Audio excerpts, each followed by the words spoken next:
臣妾恭迎皇上。皇上，平身吧。谢皇上。既然宴请皇上，怎么就这几道菜啊？啊，哎，张大军啊，行了。是。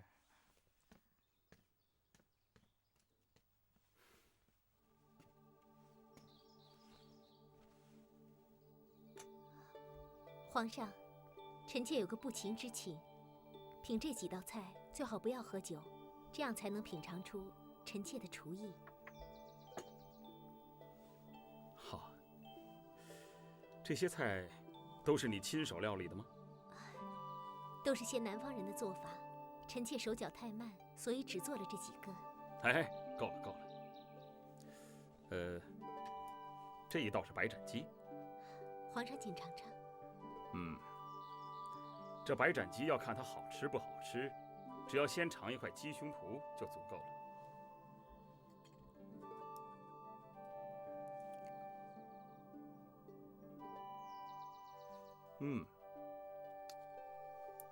好吃，真是好吃，不温不火，入口清凉，肥而不腻，味道鲜美啊，好吃。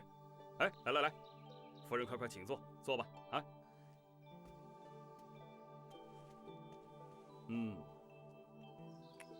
好吃啊！这到底是怎么做的？怎么做并不重要，最重要的是烹调者的心情。皇上，臣妾是带着万分的诚意，做这一桌酒菜，来表达对您的歉意。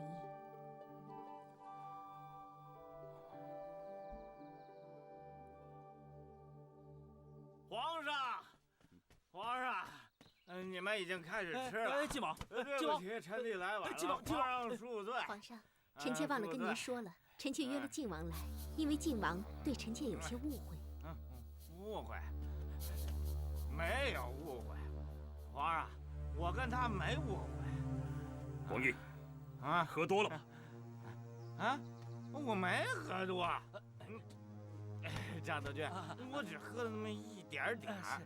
哎，花蕊夫人，皇上对您可是真好啊！哎，这皇上是天天都宠幸你。来，我敬你们二位啊！我祝你们白头偕老，早生贵子啊！来，喝酒。王毅，你胡说什么？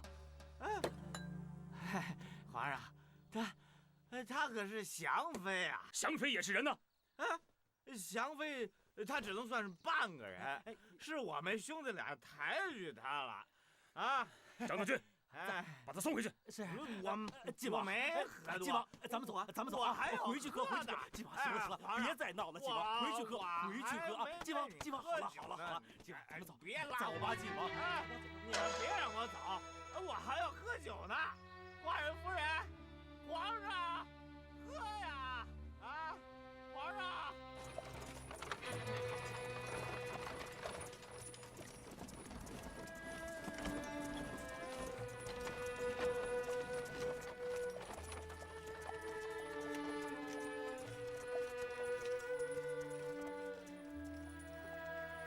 小娘子，国主到汴京迎娶新人，却不想让外界知道，可见国主心里有多么不高兴。小娘子，您可以明白国主的苦心了吧？我就是明白他的苦心，我才不要为难他。大师，佛祖不是说要人断私情，升华为对众生的爱吗？我这是在断私情，你为什么不帮我落发？小娘子，您红尘未断，夙愿还深着呢，请回宫吧。你胡说，我已经下定决心要出家了。如果真的下定决心要出家，怎么还恋恋不舍地来送国主呢？我只是。小娘子，还是回宫吧，在宫里修行也是一样的。贫僧这几日要到北朝护国禅寺参加法会，您有什么疑虑，就等贫僧回来再做商议。我知道你在敷衍我，可是我出家的决心已定。你要是不帮我剃度，我就找别人剃度去。小娘子，万万不可！别的师傅对您不了解，他们不知道您的来龙去脉。我不需要他们知道我的过去，只要领我进佛门，往后的人生我自己做主。小娘子，您看这样如何？您随贫僧去北朝，让佛祖来做主，请您对佛祖有信心。去北朝找大师。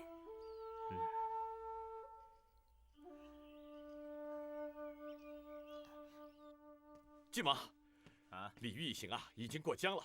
滁州的官员正一路护送他们往北来呢。好啊，那我们就按照皇上的旨意，前去归德府迎接他们。走。哎，要不然你先去。怎么回事？我堂妹那儿啊，我还没搞定，我再去下一番功夫。哎呦，你知不知道这新郎都到了，新娘还没准呢？你这是要闹出笑话来的。我知道，我堂妹的脾气太拗了，这不昨天跑到庙里去了。你知不知道这是抗旨啊？也不都是她的错，她一开始就没答应啊。那这么说是你了？哎呀，我也说不清楚了。我看不如这样，你先去接李煜，我呢，再去找我的堂妹做最后的努力。啊？好吧。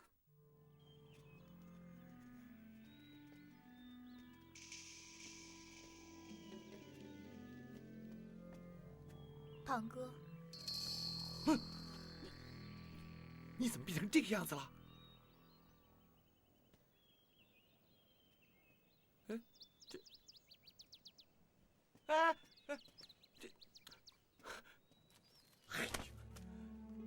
二位请。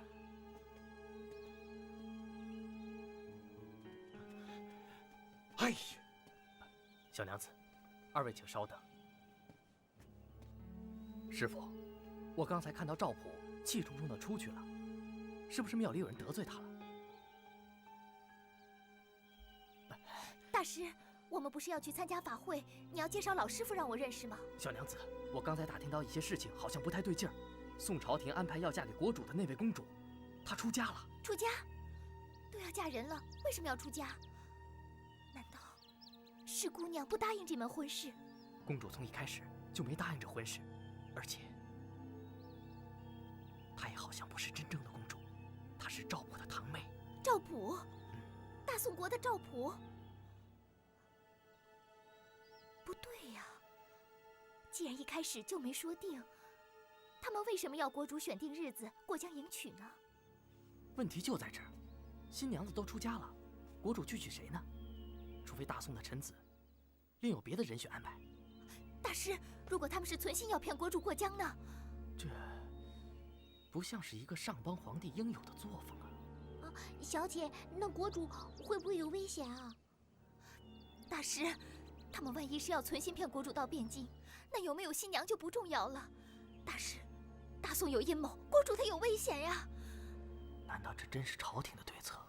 是皇上的意思？不，皇上不是这样的人。那么是赵普瞒着皇上一些事。就算赵普瞒着皇上，他也是为了大宋朝廷啊。我该不该去救国主呢？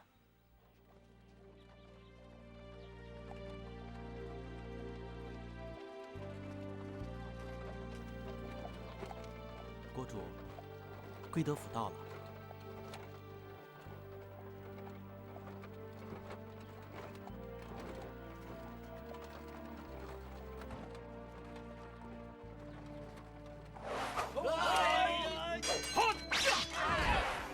快走！站住！站住！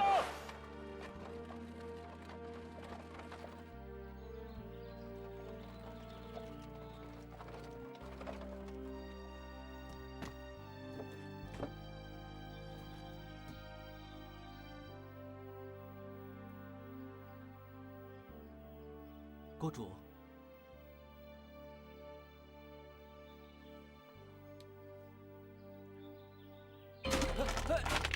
公主，公主，没事吧？公主，没事没事啊。搞什么嘛！国主下马车的第一步就这样，宋朝廷是怎么伺候的？嘘，小点声，人家只是疏忽，别想的太多。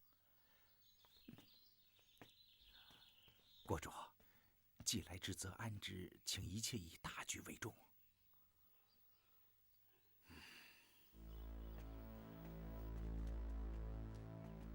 哎呦，哎呀，驸马爷来了，啊，这一路上辛苦了啊！本王赵光义特在此迎接。以后您从这儿到汴京的路上，这安全问题都由本王来负责。哼，怎么着？这新郎官摆臭脸，也是你们江南的风俗吗？啊？下官韩熙载，下官徐游见过晋王。哼，不敢当。我国主舟车劳顿，身心疲倦，请晋王见谅。晋王见谅。哎呀，本王只是觉得呀，这小老百姓结亲，也得讲一个颜面和礼貌。哼，更何况你们这是皇家呀，啊！你们要知道，这门亲事弄不好，可是要影响到两国之间的情谊呀。既然国主这么不高兴，你当时为什么不拒绝呢？你何必要把这不痛快带到这儿来？晋王息怒，晋王息怒。国主，晋王是大宋皇帝的弟弟，他也是奉了皇帝之命来的。得了，李国主啊，本王告诉你们，不管你们是高兴还是不高兴，这门亲事既然定了，就必须结啊！是。哼，你们在这儿先休息一晚上。好啊，明天早上随本王入京。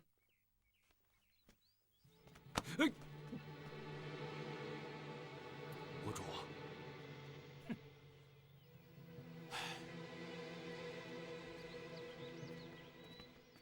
王爷，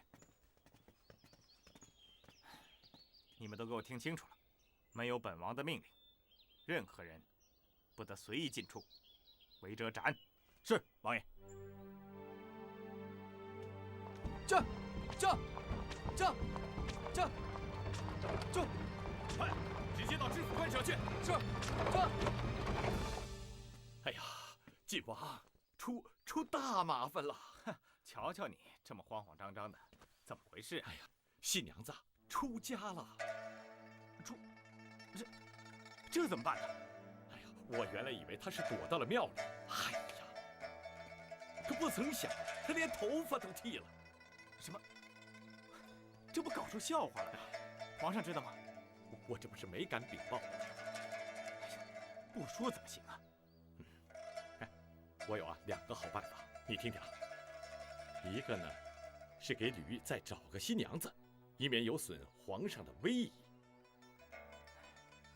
再就是，晋王，你想，皇上给李煜赐婚的目的是什么？抛开个人的因素先不说，皇上给李煜赐婚，目的在于收服李煜，好收编江南，把江南纳入我大宋的版图，好完成统一大业呀。你的意思是，要借这次机会扣住李煜？皇上不是说过了吗？等和李煜结了亲，就让李煜住在汴京，这样，我大宋就可以不费一兵一卒直取江南。如果李煜他不肯住在汴京，我们怎么办？我大宋不是还得出兵讨伐江南吗？与其这样，不如这次把他扣了算了。可是这样做，皇上未必能答应啊。唉，我知道，所以，我这2个法子不正要和你商量的吗？按理说，李煜这次带的人少，要想拿他，这绝非难事。可是这么做，会不会引起江南各国的民怨呢？而且，现在蜀中情况尚未稳定，我怕皇上要顾及天下人怎么想啊。俗话说兵不厌诈，而且这次的成婚之事本来就是秘密进行的，有少许人知道消息。等事成之后，咱们就随便给他说辞，不就完了吗？这个方法可行，但是此事关系重大，我们不能一次都赌上，要给自己留条后路。要不然这样，咱们呢再另外的安排一支兵，秘密劫持，这样既牵涉不到朝廷，你我2人也撇得干净。到时候你我二人再向皇上请罪就是了。好，我现在就回开封调兵。好，我去安排合适下手的地点，布置路障，你我二人分头行动。好。站住！干什么？怎么了？出去喝顿酒都不行吗？我说你们这叫哪门子待客之道啊？啊！晋王呢？把你们晋王叫来！岂有此理！哼！小娘子，大师，是这里吗？这么多人守护，应该就是这里。小娘子，请在这里稍后，贫僧去跟君爷打听。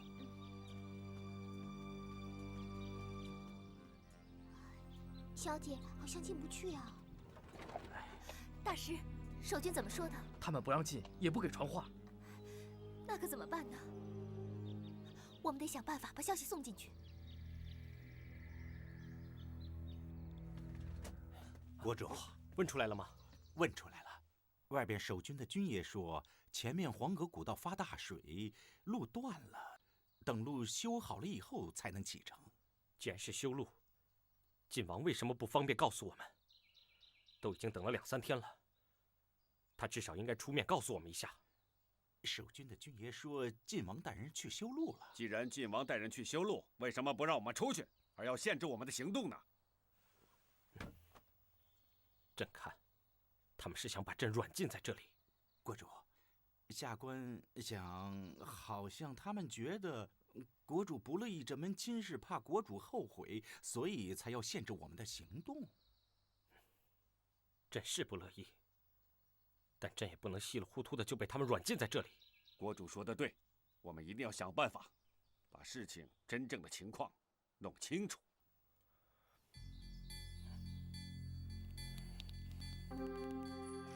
站住！干什么呢？军爷收使。啊，去吧，去吧，去吧。是军爷。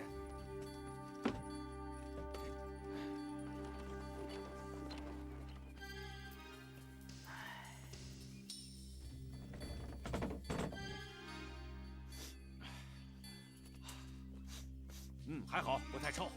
哎，小娘子，韩大人，韩大人，哎，韩大人，韩大人，哎，是你们，韩大人，是你们，你们怎么到这儿来了？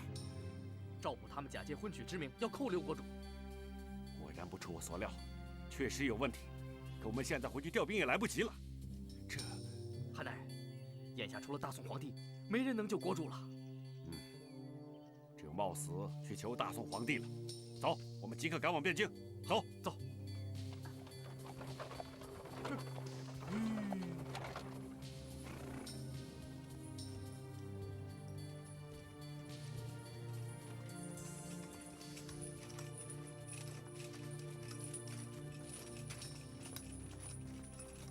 军爷，下官是江南唐兵部尚书韩熙载，也是此次陪国主来迎亲的礼宾使臣。我有上邦皇帝批准的进宫诏书，我等有急事要觐见皇上。请。啊。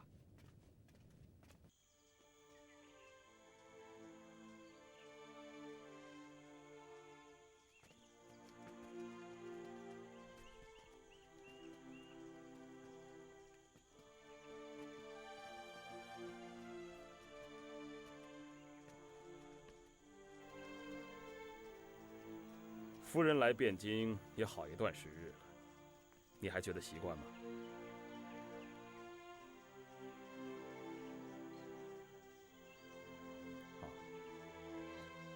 北方的天气比较寒冷，初来乍到的人总是会不适应，尤其是你，还经历了这么多的事情，真是难为你了。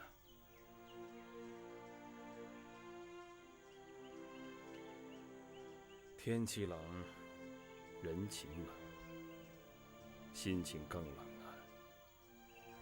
承蒙皇上厚爱，臣妾已习惯了。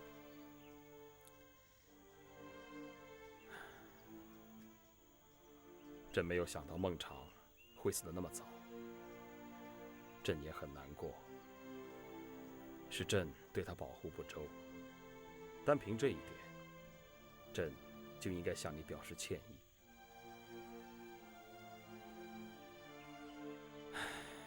人这一辈子，常常会有不愉快的事情，就连朕这个皇帝，也不见得事事都能够顺朕的意。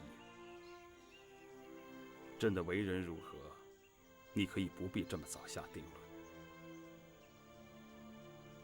你可以慢慢的看嘛。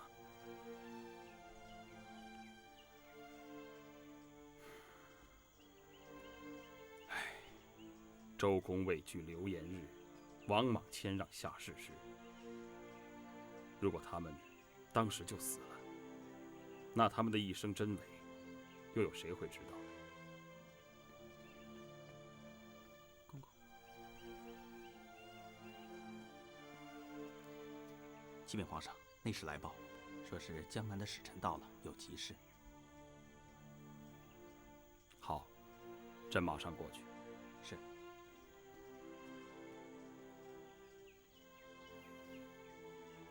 夫人，朕改日再与你详谈。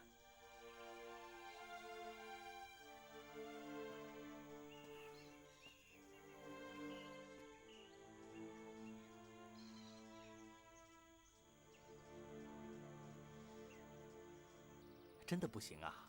通融一下，让我们都进去。这是规矩啊，小弟也没办法。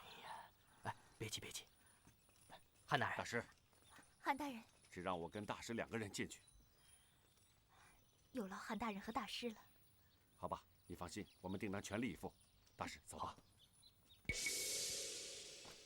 臣韩熙载，贫僧姜正，叩见吾皇万岁万岁万万岁！韩熙载，臣在。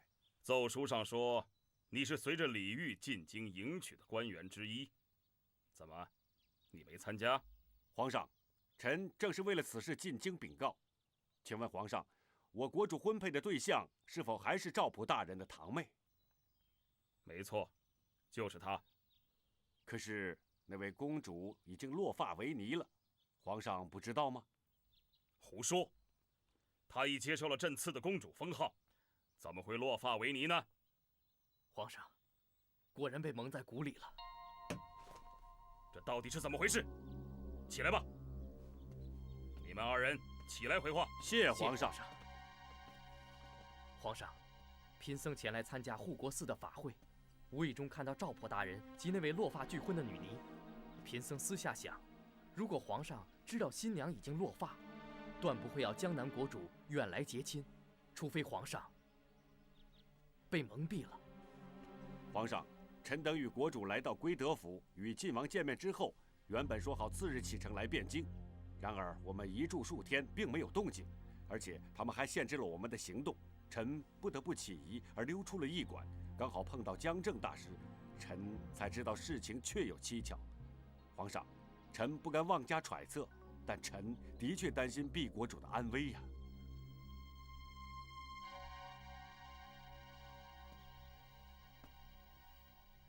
好你个赵普，发生了这么大的事，竟然瞒着朕，连光义也瞒着朕。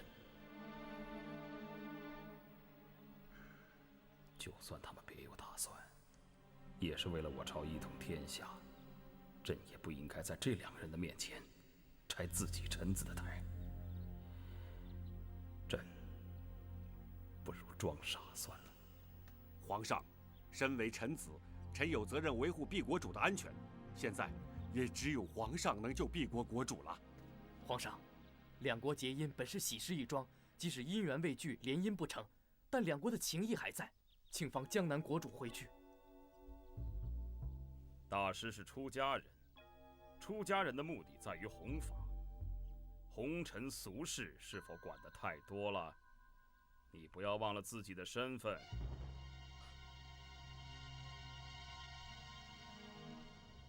皇上，贫僧没有忘记自己的身份，但贫僧在佛门，深知人与人相处皆有因缘，要结善缘还是恶缘，尽在一念之间。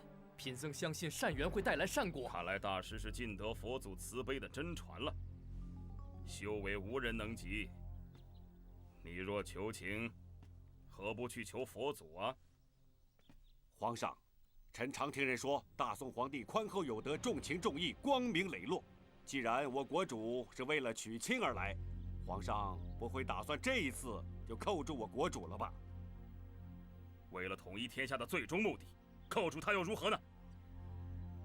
朕一直以慈悲之心解决这个问题，不想因为征战而造成百姓的伤亡。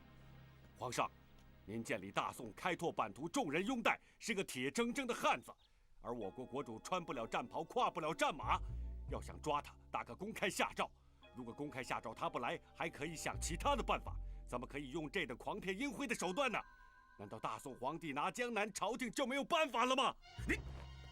你放肆！竟然大言不惭！朕要不是看你韩熙载有点才气，立刻就宰了你！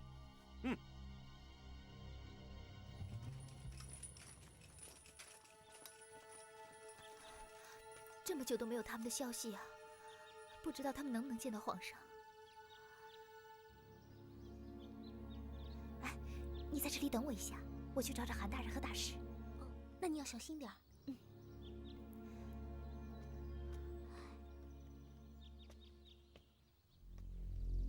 小玉，我们回永乐宫吧。好的，夫人。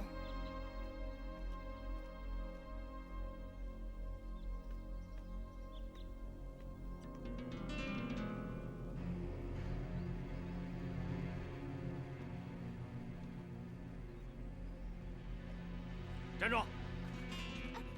你们干什么的？放开我！啊！你们放开我！鬼鬼祟祟的，想干什么？放开我！啊！说。放开他！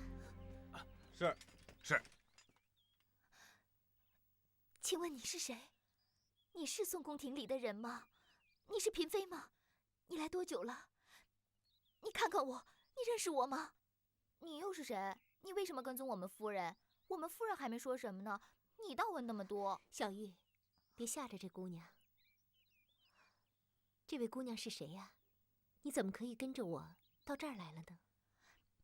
你不仅模样跟姐姐长得像，说话的样子都很像。你姐姐？你说的是？我姐姐是江南国后昭惠娘娘。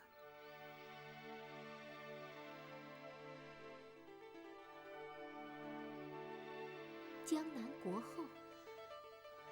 是。姐姐聪慧贤德，与国主夫妻情深，却天不假年。没想到夫人与姐姐长得如此相像。原来画像上的人是江南的昭惠娘娘。夫人，我来这里是求皇上放了我国主。刚才我冒犯您，请您多谅解。我国主现在已经命在旦夕，请您高抬贵手帮帮忙，拜托您。拜托您了，夫人，姐姐要是地下有知，现在一定心急如焚。夫人，您的大恩大德，小女子没齿难忘，求您了。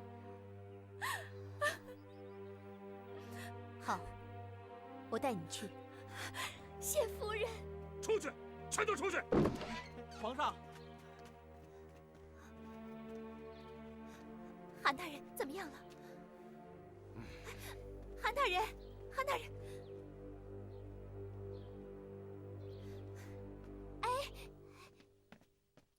哎，你怎么回事？你干嘛的啊？这是皇上。江南唐国前宰相周松之女周佳敏叩见皇上。你出去，是臣妾带她来的。她刚才无意中闯入了永乐宫，哭哭啼啼。这御书房怎么能随便进入呢？你们都下去吧。是。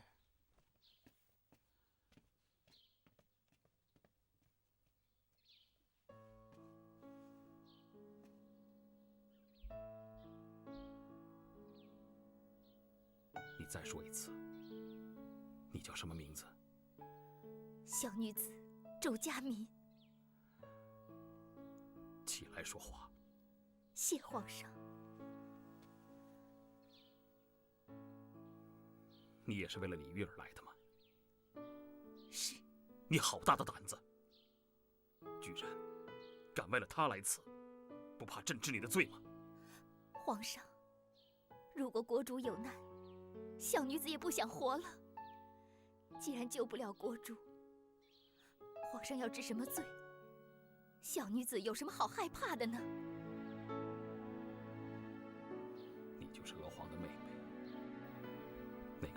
移情别恋的女子，就是你吗？不，继父只是……你不要告诉朕，他只是多爱你一个，那是他不负责任的话。他骗得了你，可骗不了朕。你姐姐完全是因为你们2个人才往生的，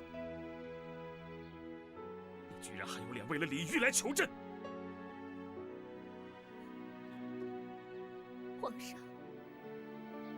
皇上如果只是为了替姐姐出一口气，那国主被扣留也没有怨言。姐姐死后，我和国主都愧悔难当。如今正可求人得人，死而无憾。皇上，小女子告辞。慢着。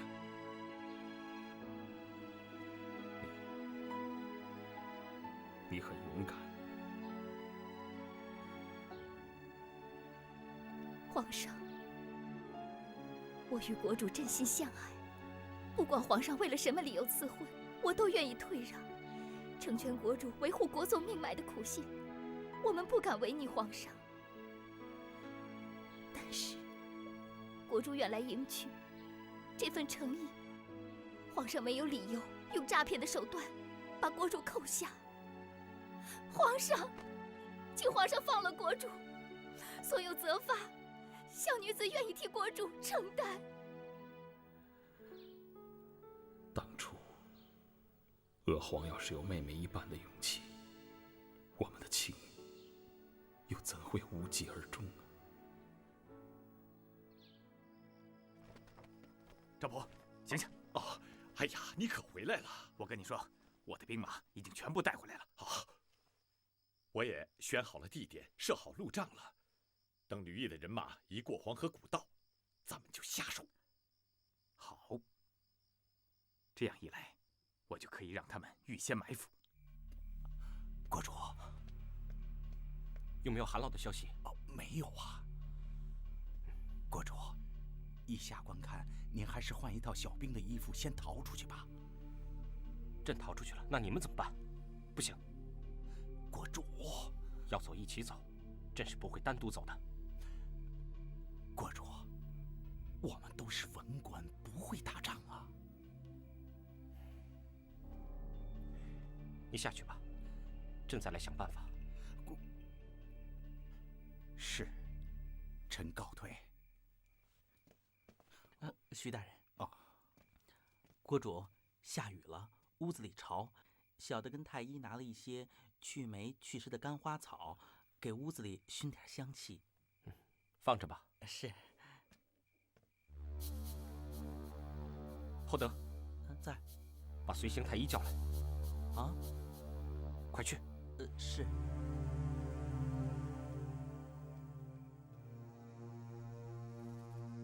朕要制造熏烟，趁浓烟向外扩散之时，宋军冲入。我们就可以借机逃走了。朕在新柴和马粪中加入了白荇、草乌，这2样东西有毒，只要宋军他们进来，就会被迷昏。我们呢，就每个人在嘴里含上冰糖，用这块湿布巾捂住口鼻，就可以避免吸入烟毒了。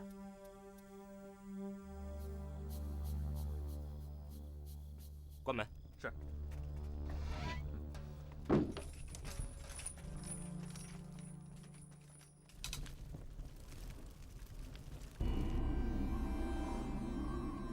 失火了！失火了！失火了！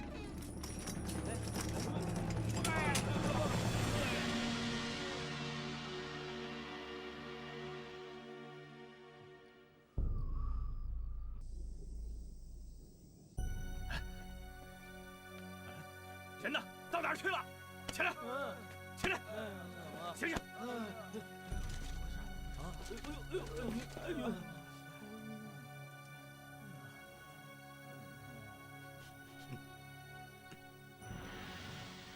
这个李煜可真聪明啊！停下！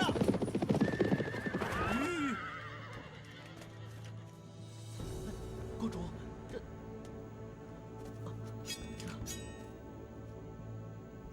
李国主，你还挺聪明的，啊？哼，本王以为你要往南走，没想到啊。我不是要回江南，干嘛要往南走？我是奉了大宋皇帝的诏命前来结亲，但喜事还没有办，却一直被关在驿馆里。难道我不应该去问问大宋皇帝，到底发生了什么事吗？不能让他去见皇上。还有你，你不是奉了皇上的旨意来护送我们到汴京的吗？你却这样对待娇客，难道从头到尾都是一场骗局？本王很佩服你的胆识，没想到你不是往南跑，而是往西走，这倒是出乎本王意料之外呀。哼，不过你以为这样就可以改变你的命运了？你做梦！晋王，既然事情有变，我们不如在这儿把他扣了算了。等事成之后再向皇上禀报，相信皇上也会理解的。好，你们以为把我扣在北朝，江南就是你们大宋的吗？好了，别啰嗦了，来人，给我拿下！是，保护公主！保护公主！保护公主！住手！圣旨到，开封府尹晋王赵光义接旨。皇上万岁！万岁！万万岁！大宋皇帝诏曰：唐国主李煜与宋联姻之事，因故终止，毋庸在意。见朕旨意，酌亲护送李国主南返，不得有误。故兹赵氏受亲之夕，钦此。臣遵旨。哎，这到底是怎么回事啊？还不是有人不要命的闯到宫里，求了皇上。晋王，晋王爷，赵大人，皇上说了，这件事情到此为止，要你们二位回京之后去见他一面。好了。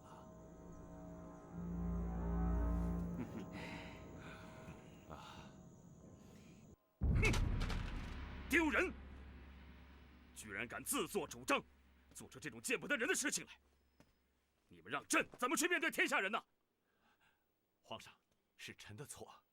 你当然错了，而且是一错再错。你们想陷朕于不义吗？哼！罚俸半年。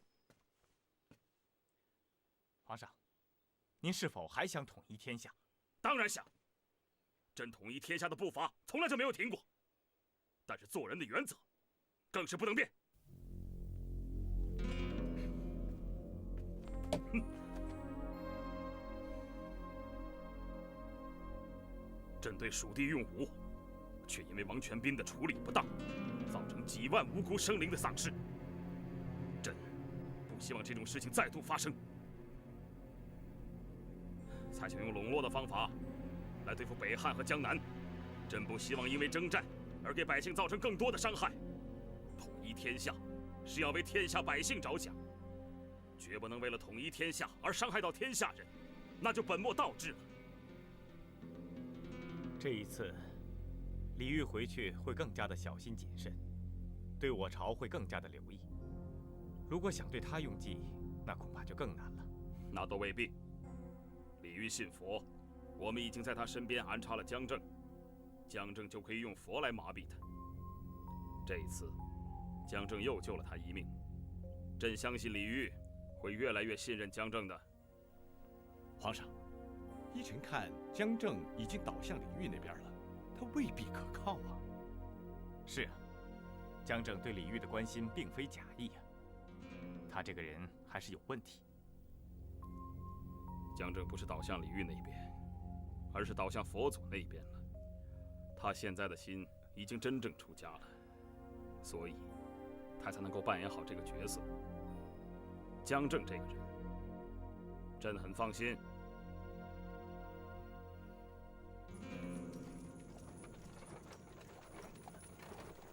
你的胆子也太大了，就不怕朕担心吗？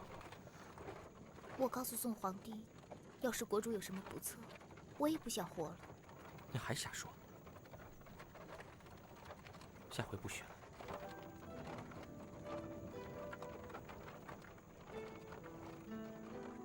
宋宫有一位花蕊夫人，跟姐姐非常相似。她就算长得再像，不是阿黄。恩师，国主和大宋的联姻是吹了。这倒是便宜了周家二小姐啊。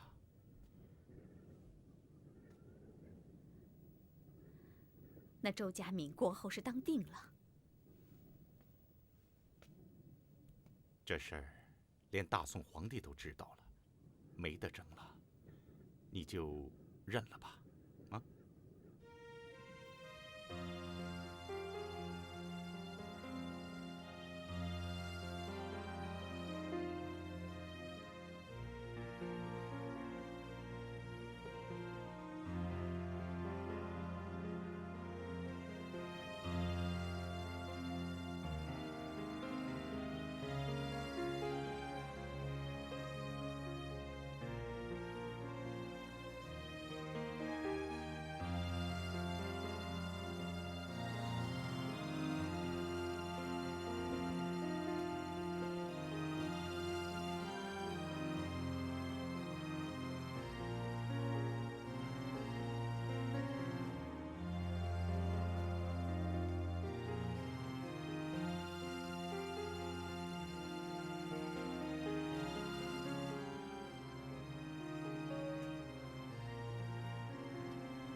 经过一番波折，南唐立后风波从此平息，周家敏就此入宫待年，直到公元968年11月，正式成为南唐国后，史称小周后。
母后，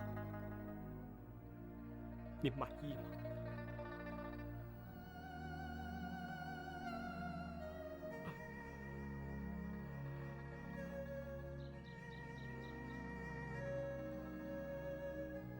母后最满意的是我有了这么一个儿子，希望我们来生还做母子。母后的养育之恩，儿臣永世不忘。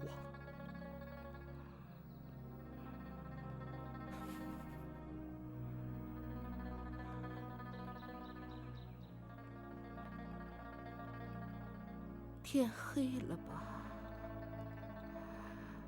母后怕是过不了今天这个晚上了。今天这个晚上就剩下你一个人了。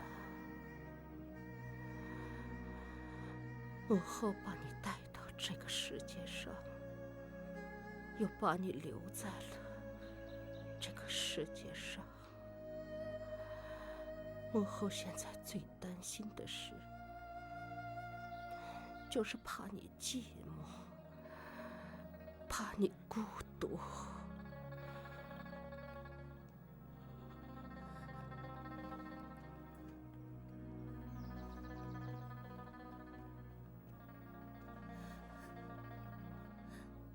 圣尊后，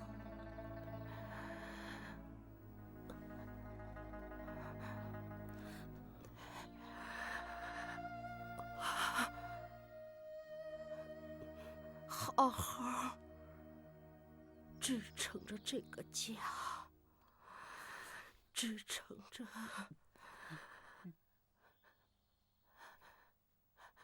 这个国。圣尊后，圣尊后。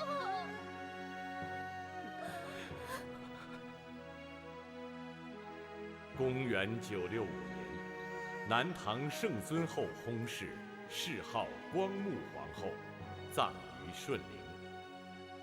就在南唐葬了圣尊后的第2年，公元966年，北宋终于弭平了后蜀全师雄的叛乱。王全斌等将领收复蜀地，平乱有功，本应重赏拔擢，却因这批骄将屠杀降兵，纵容部属，抢掠百姓，奸杀妇女，暴行令人发指。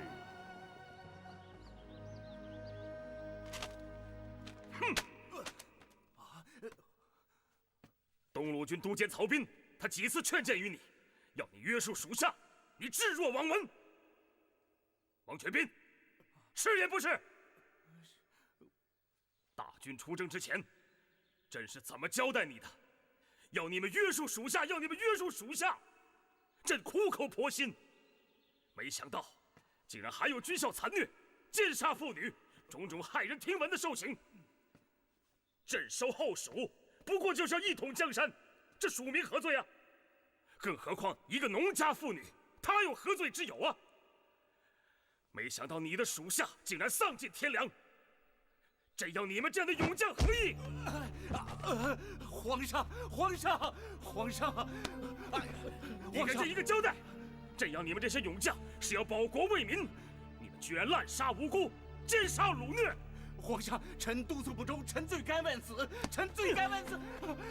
皇上，赵普、窦仪、薛军正，你们说，朕应该怎么样去处置他们？回皇上，王全斌等人的罪状依照大宋刑律，应当斩。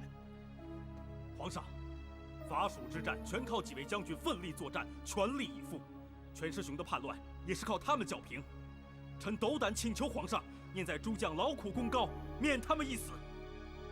是啊，皇上，皇上请息怒。皇上，诸将都是跟随您多年的袍泽兄弟，请皇上责令，将诸将所收财物全部没入，收夺其兵权，给他们一次改过自新的机会吧。都是你们治军不严，才引发了蜀中之乱。而这蜀中之乱，已经严重的伤害到我朝的威信。算了，朕暂且免你们一死。王全斌贬为节度观察留守，其他的人按职等降级处分。臣叩谢皇上不杀之恩，臣叩谢皇上不杀之恩。这阵子发生了很多事情啊。朕见到了你的小妹，还来了一个花蕊夫人，他们都比你有自己的主张啊。你的小妹是为了李煜而来的，虽然冲动，但很有勇气，令朕佩服感动啊。当初你要是有你小妹这份冲动敢为的话，我们又何以至此呢？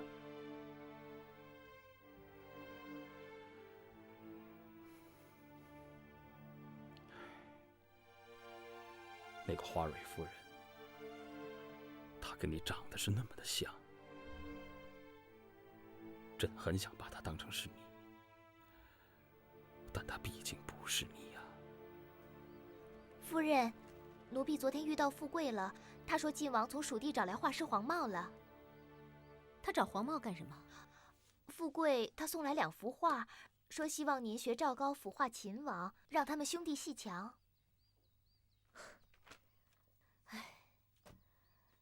真不知道这些人想干什么，让我学赵高，我可学不来。再说宋皇帝也不是秦王，我跟皇上也到不了那一步。夫人，奴婢正要说这话，您不让皇上亲近，皇上怎么会相信您的心定下来了呢？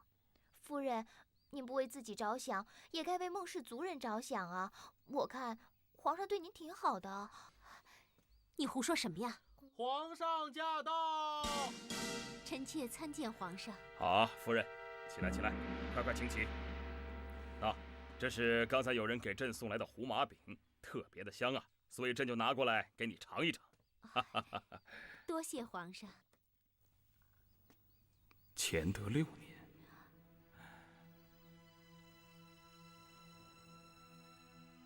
谢皇上专程送点心过来。好，夫人不要客气，朕也是想过来看看夫人，和夫人聊聊。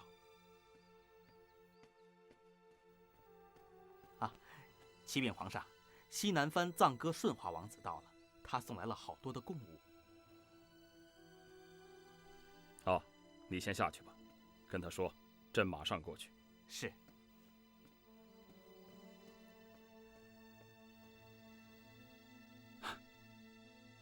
夫人，朕本来想与夫人聊聊天的，可没想到……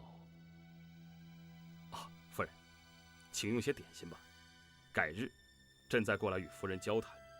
朕先回御书房了。恭送皇上。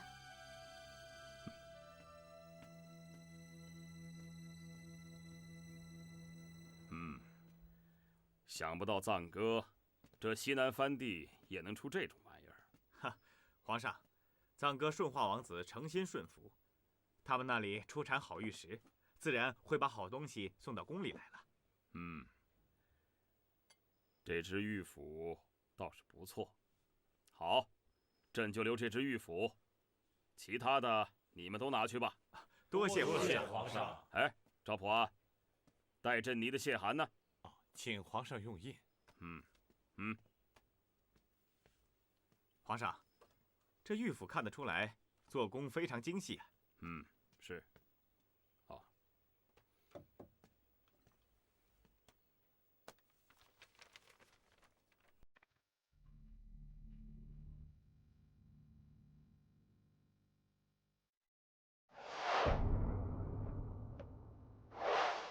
今年是什么年？回皇上，乾德5年。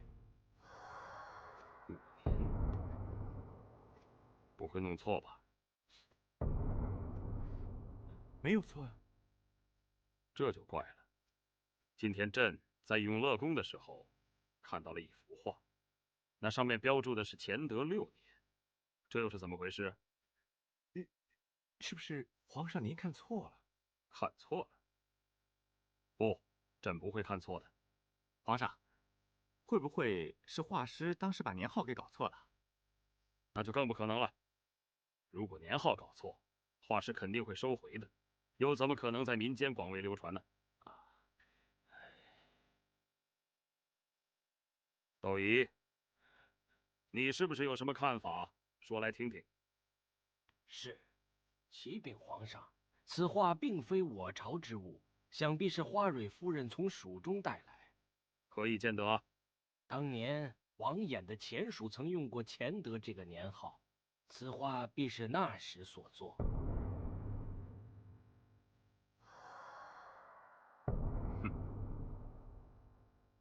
这么简单的问题，当初你们几个选年号的人，居然会孤陋寡闻到这种地步。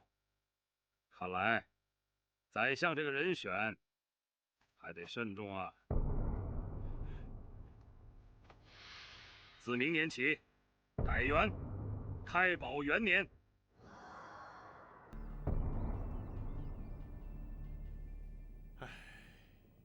真是丢人呐！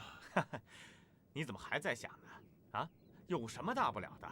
皇上不就是说了你一句吗？我还经常跟他吵架呢。我跟你不一样，我最近已经犯了好几次错了。赵普啊，赵普，什么事儿都不要太放在心上啊！走，喝一杯去，走。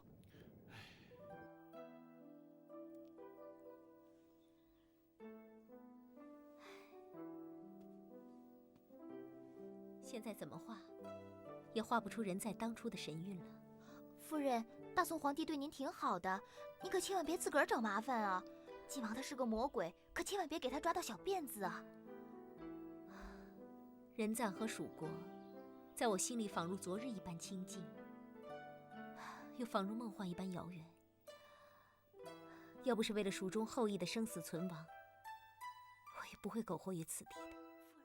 皇上驾到！臣妾叩见皇上。啊，好了好了，夫人，快请起吧。啊，谢皇上。谢皇上。哦，夫人今日居然有此闲情，在此作画啊？臣妾只是随手画画而已。哦，但不知这画中之人是？这画中之人名为张歇，是蜀中的送子观音。蜀中凡遇盼得子之人，都会朝酒晚拜，非常灵验的。是，非常灵验的。哦，这蜀中竟有如此神灵，那我大宋若有期盼得子之人，也可效法呀，真是太神奇了。是啊，如若天天拜他，他真能感应到我的期盼，也确实神奇。不过臣妾相信心诚则灵，是要以真诚来感动天地之神，又何惧不能如愿呢？故臣妾会替您为大宋请愿，用这张仙图保佑大宋千秋万代，子孙繁衍。朕谢谢夫人的一番心意啊。夫人可以多多的画，用心的画，这样一来，我大宋就可以将此画广赠民间，造福我大宋子民了。臣妾替大宋百姓谢皇上圣明。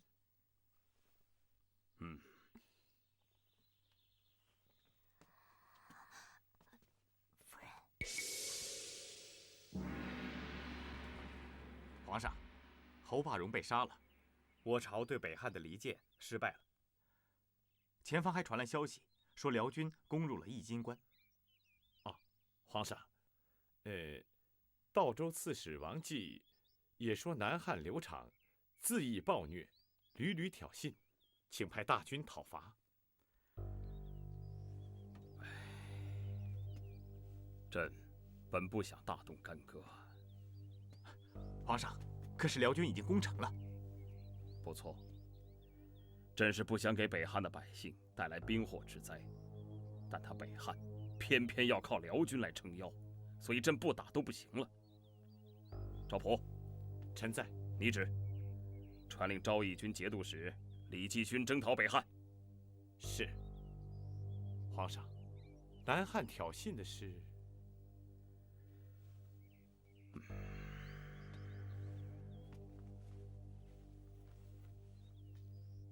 非到不得已时不动兵。这样吧，先让李煜去一封信劝劝刘长，叫他好自为之。臣明白，皇上这是一箭双雕之计，既给南汉警告，也给李煜压力。